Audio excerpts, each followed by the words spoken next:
4 वर्षात 4 वेळा घर शिफ्ट करणं सोपं नव्हतं.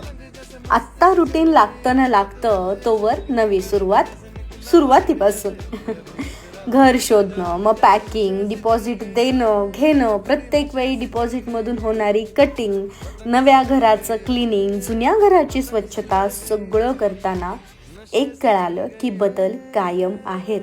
आज जिथं आणि जसे आपण आहोत, उद्या तिथं आणि तसे आपण नाही आहोत. कोणा एका ठिकाणी थांबायचं नाही, कोणत्याच गोष्टीमध्ये अडकून पडायचं नाही. कारण एखाद्या ठिकाणाची, एखाद्या माणसाची लागणारी जी सवय आहे ती खूप वाईट आहे. म्हणून सवय लावून घ्यायची नाही, फक्त येणाऱ्या परिस्थितीसोबत चालत राहायचं.